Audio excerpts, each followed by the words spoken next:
Sebelumnya ingin kami sampaikan terkait dengan topik yang akan dibawakan. Ini merupakan eh,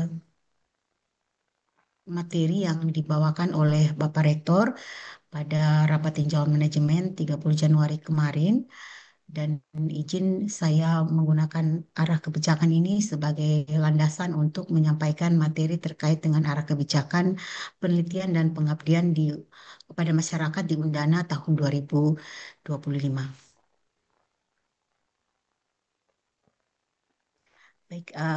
Baik, sebagaimana kita tahu bahwa visi Kemendikti yang baru adalah mewujudkan keberdayaan perguruan tinggi yang bertanggung jawab dengan tata kelola yang baik untuk bertumbuh dan berdampak dan meningkatkan kemampuan riset dan pengembangan sampai hilirisasi bernilai tambah serta berfungsinya sains teknologi untuk mempercepat transformasi sosioekonomi berkelanjutan. Baik Bapak Ibu terkait dengan visi misi yang ada, eh, dan mungkin juga beberapa informasi yang kita juga dapat bersama, baik itu lewat website ataupun media sosial ataupun media sosial ofisial ya, secara ofisial, media sosial yang resmi dari Kemendikti telah digaungkan terutama oleh Ibu Wamen bagaimana riset di eh, Kemendikti yang saat ini sedang digalakkan adalah bagaimana riset yang berdampak seperti yang Bapak Rektor sampaikan dan Bapak Rektor tadi juga sudah eh, kita dengar bersama bahwa salah satu tagline dari Kemendikti adalah berdampak dan itu diwujudkan melalui riset-riset yang dilakukan. Demikian pun riset-riset yang kemudian berkembang menjadi produk paten yang berpotensi untuk dikembangkan menjadi produk komersial yang akan menjadi produk unggulan universitas. Izin Bapak Ibu sedikit menyampaikan apa yang disampaikan Pak Wamen saat kunjungan ke Undana eh, tahun lalu. Beliau sempat menyampaikan bahwa arah kebijakan Kemendikti yang terbaru adalah bagaimana juga mengembangun produk unggulan perguruan tinggi yang uh, akan menjadi hilirisasi penelitian-penelitian yang dilakukan oleh satu perguruan tinggi. Nah, selain itu juga bagaimana mengembangkan suasana ataupun atmosfer untuk hilirisasi penelitian adalah dengan membuat regulasi yang mendukung bagaimana peneliti bisa mengejar hilirisasi komersial, maaf, hilirisasi produk penelitian atau hilirisasi paten melalui produk unggulan perguruan tinggi, eh, di mana nanti akan diakomodir dalam pengajuan eh, jabatan fungsional, begitu ya. Walaupun saat ini belum ada regulasi, tetapi sebagaimana disampaikan Pak Wamen, itu akan diatur dan regulasi yang mungkin akan dikeluarkan nanti untuk mengakomodir paten-paten yang sudah eh, menciptakan produk unggulan universitas menjadi syarat untuk mencapai guru besar. Nah, tentu ini menjadi suasana atau atmosfer yang sangat baik sekali bagi kita untuk tidak saja melakukan riset dalam hal ini riset dasar atau riset terapan, riset dasar, tapi lebih juga mengejar bagaimana riset kita termanfaatkan oleh masyarakat dan tentu ini yang menjadi roh dari sebuah penelitian yaitu bagaimana hasil riset kita di perguruan tinggi itu berdampak dan tentu sejalan dengan visi misi Undana bahwa Undana berdampak. Yang berikut Bapak Ibu sekalian terkait juga dengan visi dari Kemendikti maka beberapa program prioritas juga kemudian uh, diwujudkan melalui beberapa program prioritas yang di dalamnya terkait juga dengan penelitian.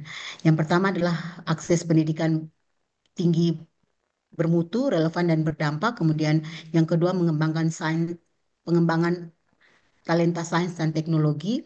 Kemudian yang ketiga menumbuhkan dan menguatkan budaya ilmiah penelitian dan pengembangan serta penyelesaian masalah sosial ekonomi nasional. Nah, tentu dari program prioritas Kemendikti ini kita melihat bahwa aspek riset dan pengabdian ini sangat kental sekali eh, apa ada dalam setiap warna program yang di eh, apa eh, dibuat. Eh, Baik, ini berikut adalah beberapa program prioritas. Saya mungkin skip saja dari program prioritas pertama. Kita dapat melihat lebih kepada perluasan akses pendidikan tinggi, inovasi dan pembelajaran kemahasiswaan, pengembangan kelembagaan, peningkatan kualitas dan kompetensi sumber daya, peningkatan sarana dan prasarana perguruan tinggi, peningkatan kualitas lulusan. Nah, saya pikir ini walaupun mungkin tidak terlalu tidak menyebutkan tentang riset dan teknologi, tetapi tentu kemanfaatan teknologi bisa mewujudkan program prioritas pertama Kemendikti Saya beri contoh meningkatkan inovasi pembelajaran kemahasiswaan. Tentu ketika bicara soal peningkatan ke inovasi pembelajaran tidak akan lepas dari hasil-hasil riset yang sudah dilakukan oleh dosen ataupun oleh peneliti yang kemudian dikembangkan melalui bahan ajar yang memperkaya akan pembelajaran di universitas. Salah satunya, saya pikir juga ada aspek-aspek riset lainnya yang berdampak pada program prioritas yang pertama. Demikian pun program prioritas yang kedua, Bapak Ibu kita bisa melihat adanya pengembangan sistem pengelolaan, pengembangan sains, taman sains dan teknologi, pembelajaran transformatif dan revitalisasi LPTK atau pengelolaan PPG. Dan saya pikir sekali lagi sama dengan prioritas pertama, warna ataupun aspek riset dan penelitian itu akan mendukung program-program prioritas yang dilakukan. Demikian pun yang prioritas yang ketiga, nah ini mungkin yang lebih terasa warna suasana penelitian ataupun aspek penelitian dan pengabdian, yaitu eh, bagaimana program prioritas ketiga itu meningkatkan talenta, kemudian yang kedua menguatkan penelitian dan pengembangan dan meningkatkan hilirisasi dan kerjasama Dudi. Nah, Bapak Ibu, program ketiga ini memang sangat kental sekali tentang bagaimana menumbuhkan dan menguatkan budaya ilmiah penelitian dan pengembangan di universitas. Nah, seperti yang tadi saya sempat sampaikan, bahwa terkait dengan penelitian dan pengembangan juga eh, terasa sekali bagaimana ke depan visi misi dari Kemendikti adalah menciptakan produk hilirisasi dari riset yang sudah dilakukan. Yang tentu tadi seperti juga saya sampaikan bahwa nanti akan diperkuat dengan eh, regulasi-regulasi terkait dengan pengajuan kepangkatan dan sebagainya sehingga eh, memacu dosen ataupun makin meningkatkan motivasi dosen untuk lebih banyak berkarya dalam hal penelitian dan pengembangan penelitian dan pengabdian dan tentu fokusnya juga kepada hilirisasi dari produk hasil hilirisasi penelitian dan pengabdian yang dilakukan. Yang berikut menjawab dari beberapa program prioritas Kemendikti maka sesuai dengan arah dan kebijakan dari Rektor Undana tahun 2025, maka eh, disusun beberapa topik riset unggulan Undana yang tentu akan mengakomodir semua bidang ilmu yang ada di Undana yang juga menjawab masalah-masalah yang ada di wilayah lahan kering kepulauan sebagaimana warna dari Undana adalah pola ilmiah pokok untuk menciptakan riset yang atau melakukan riset yang mendukung ataupun yang berkaitan dengan lahan kering kepulauan. Nah, sesuai dengan arah kebijakan Rektor tahun 2025, riset Undana ada beberapa topik yang mungkin kita perlu perhatikan bersama, yang mungkin ini juga harus tercermin dari riset dan penelitian, topik riset dan penelitian yang akan dilakukan oleh Bapak Ibu. Baik itu anggaran yang dibiayai oleh Undana ataupun dibiayai oleh, saya pikir dibiayai oleh eh, kementerian gitu ya, tetap kita harus melihat potensi-potensi penelitian yang bisa dilakukan di wilayah lahan kering. Gitu. Dan tentu saja sekali lagi DIPA Undana tahun 2025 tentu akan mengakomodir topik-topik riset unggulan yang kita lihat bersama. Yang pertama adalah pengembangan energi baru terbarukan untuk mendukung swasembada pangan dan energi. Kemudian yang kedua, pemanfaatan tanaman dan material alam untuk bidang ilmu sains dan teknologi. Yang ketiga, kajian dan literasi sosial berbasis lokal wisdom dan dengan kekayaan suku dan budaya. Yang keempat, penelitian potensi sumber daya alam di bidang pertanian, peternakan, perikanan untuk mendukung swasembada pangan. Dan yang kelima, penelitian spesifik di NTT terkait dengan stunting, komodo, tenun, kesehatan hewan, dan perbatasan. Baik Bapak Ibu, jadi ini topik-topik yang secara garis besar akan perlu dilihat bersama apa breakdown sesuai dengan bidang ilmu Bapak Ibu sekalian, yang tentu juga sekali lagi harus menjadi warna dalam penelitian yang dilakukan secara khusus untuk penelitian yang dibiayai oleh DIPA Undana. Bapak Ibu, terkait dengan riset unggulan ini juga tertuang dalam roadmap penelitian dan pengabdian Undana tahun 2025 yang mungkin bisa diunduh di website LP2M. Kemarin saya sudah pastikan di Bapak Kalem bahwa eh, roadmap itu ada di website sehingga mudah diakses oleh semua peneliti di Undana. Ya, ya, baik. Ya, terkait dengan topik-topik yang ada, memang eh, kita bisa turunkan beberapa breakdown, beberapa subtopik penelitian dari 5 topik yang tadi saya sebutkan. Yang pertama terkait dengan topik energi terbarukan untuk mendukung swasembada pangan dan energi. Ini subtopiknya atau ketika kita breakdown akan mencakup terkait dengan pengembangan rekayasa sipil, energi dan teknologi informasi dan faktor pendorong kondisi sosial ekonomi. Kemudian juga berkaitan dengan pengembangan upaya adaptasi dan mitigasi bencana dan perubahan iklim global. Ini juga kemarin sempat ditanyakan oleh salah satu guru besar yang memang fokus kepada mitigasi bencana. Kemudian juga pengembangan ilmu-ilmu dasar dan ilmu-ilmu dasar sebagai dasar pengembangan ilmu terapan dan pengembangan Undana sebagai universitas yang berdampak dan berdasar global. Kemudian topik penelitian terkait dengan pemanfaatan tanaman dan material alam untuk bidang ilmu sains dan teknologi, breakdown subtopiknya terkait juga dengan eh, pengembangan rekayasa sipil, pengembangan ilmu dasar dan terapan, kemudian pengembangan Undana sebagai universitas berdaya saing global.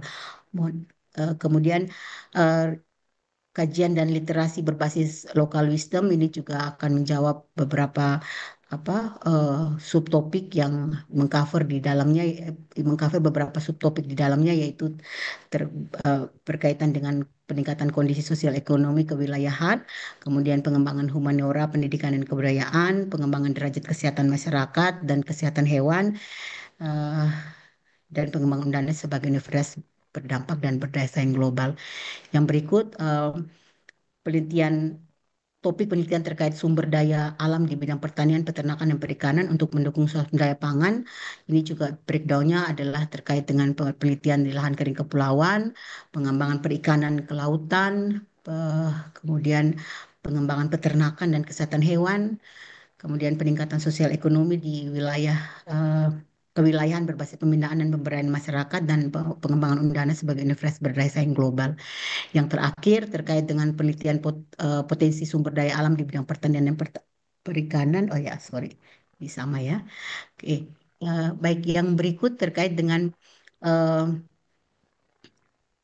program prioritas keempat dari Kemendikti yaitu terkait dengan penyelesaian masalah sosial ekonomi nasional. Nah, ini tentu juga akan kita jawab dengan eh, kegiatan pengabdian yang dilakukan di Undana, yang tentu sekali lagi ini akan menjawab hilirisasi dari penelitian yang kita sudah lakukan, bagaimana hasil penelitian kita ini berdampak pada masyarakat. Baik, Bapak Ibu, sedikit itu terkait dengan arah dan kebijakan. Baik, saya mungkin izin ingin menyampaikan beberapa hal terkait dengan beberapa regulasi ataupun aturan yang terbaru yang mungkin perlu kita simak bersama dalam hal ini terkait dengan penganggaran penelitian. Sebagaimana disampaikan oleh Bapak Rektor, dalam penganggaran tahun ini Undana sangat prioritas sekali untuk meningkatkan mutu kualitas penelitian yang dilakukan di Undana. Eh, Tentu seperti yang tadi menjadi prioritas kegiatan kementerian, maka Bapak Rektor melalui penganggaran tahun 2025 akan meningkatkan eh, penganggaran DIPA penelitian dan pengabdian, dan tentu sekali lagi ini akan menjawab kegiatan-kegiatan prioritas yang memang diunggulkan oleh Kemendikti. Nah, dalam beberapa skema yang sudah dibuat, eh, nanti mungkin secara detail akan dituangkan melalui eh, panduan penelitian pengabdian Undana tahun 2025 oleh lembaga LP2M, yang mungkin akan menjadi panduan bagi Bapak Ibu. Nah, yang paling penting yang mungkin perlu kita perhatikan bersama dalam penelitian tahun ini yaitu terkait dengan luaran penelitian dan pengabdian. Baik Bapak Ibu, sesuai dengan evaluasi luaran penelitian dan pengabdian tahun lalu, maka kita masih melihat eh, luaran yang mungkin belum tercapai. Kita coba bandingkan tahun 2023 dan 2024, di mana anggaran penelitian yang dikeluarkan itu cukup signifikan. Artinya ada perbedaan yang nyata dari tahun 2024 dan 2025. Tapi disayangkan memang ada luaran yang dihasilkan memang tidak sebanding dengan perbedaan anggaran begitu. Tahun 2024 betul memang ada peningkatan luaran penelitian dan pengabdian, namun sekali lagi tidak sejalan dengan jumlah penelitian yang jumlah anggaran penelitian yang dilakukan. Oleh karena itu, tahun ini dengan mengevaluasi hasil eh, luaran penelitian pengabdian oleh peneliti, maka eh, kita coba untuk melihat kembali luaran bentuk-bentuk luaran yang mungkin eh, apa terminologinya perlu dipastikan secara bersama. Sehingga dalam edaran rektor terbaru seperti yang disampaikan oleh Pak Kepala Lembaga tadi, bahwa diatur terkait dengan spesifikasi luaran yang dihasilkan oleh eh, peneliti dengan anggaran yang tahun ini eh, apa ada perubahan yang secara signifikan. Sebagai informasi Bapak Ibu, tahun ini tidak ada lagi penelitian di bawah 50 juta. Kalau tahun lalu mungkin eh, masih ada dana kompetitif ataupun penugasan yang di-create sedemikian mungkin sesuai dengan kebutuhan penelitian. Jadi ada yang 10 juta, ada yang 20 begitu.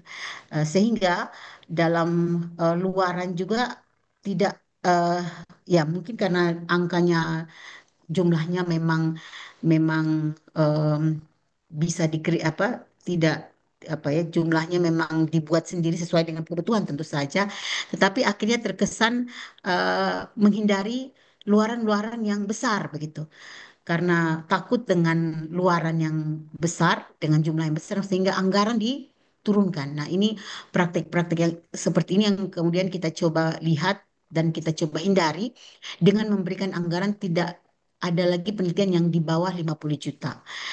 Eh, Tentu dengan terminologi ini maka diharapkan penelitiannya juga luaran penelitian juga akan menjadi luaran yang jelas dan juga eh, apa secara konkret bisa atau bukan izin maaf lebih kepada luaran yang sesuai dengan indikator yang diminta begitu.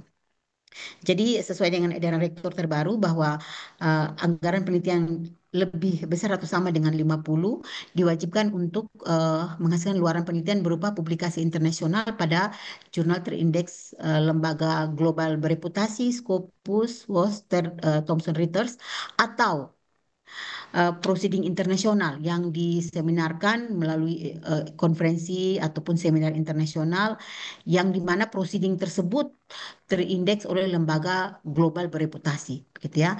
Dan saya pikir terkait dengan seminar internasional yang di mana luarannya berupa proceeding itu sudah banyak sekali ada. Bahkan kita di Undana pun pernah melakukan seminar internasional yang luarannya berupa proceeding ya. Waktu itu saya tahun tidak salah tahun sebelum COVID kita pernah melaksanakan itu oleh FKIP ya.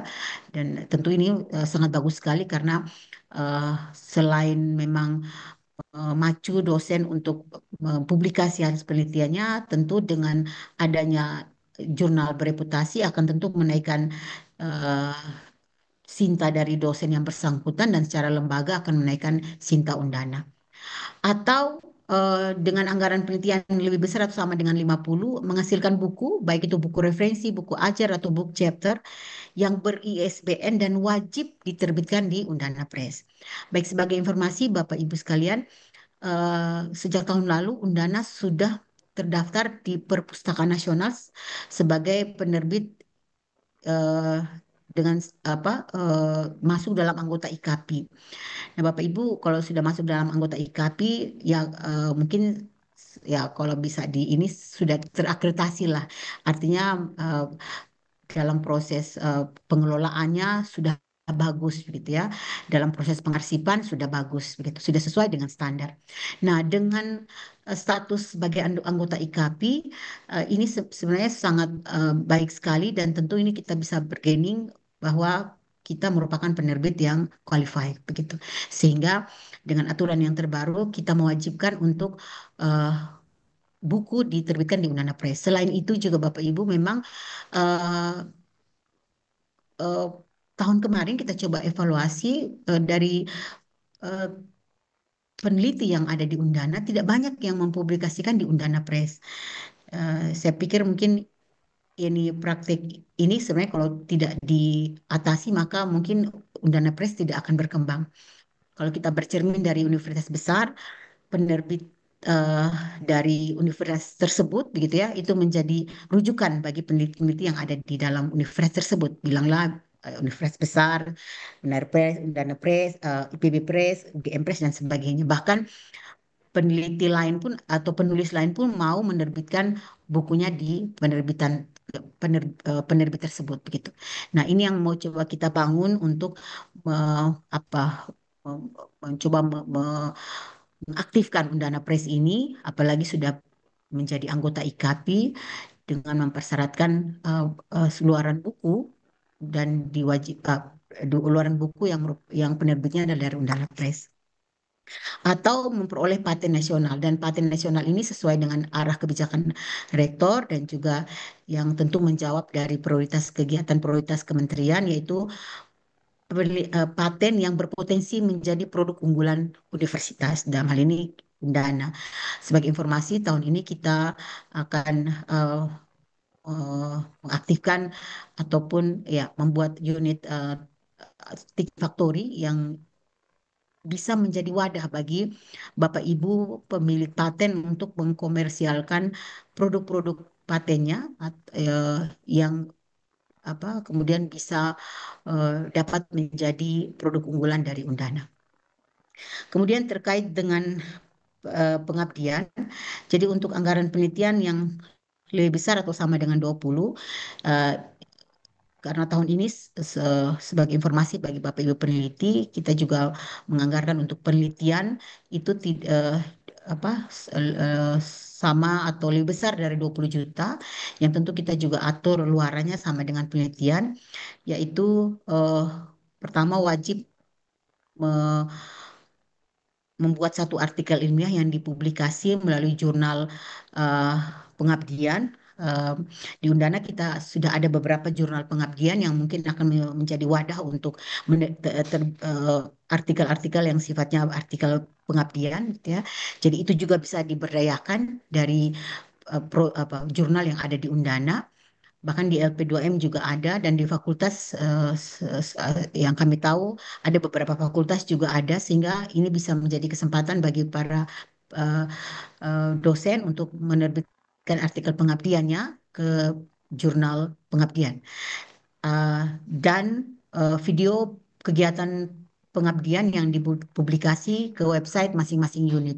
Ini tujuannya adalah untuk keaktifan dari keaktifan ataupun kegiatan Tridharma dari dosen itu bisa terekam dengan baik di website universitas yang kemudian juga bisa dilihat oleh halayak ramai dan tentu itu akan menjadi warna tersendiri bahwa dan juga potret yang bisa dilihat oleh masyarakat bahwa ada kegiatan pengabdian yang dilakukan rutin oleh setiap fakultas yang ada di Undana. Baik, mungkin itu saja yang bisa kami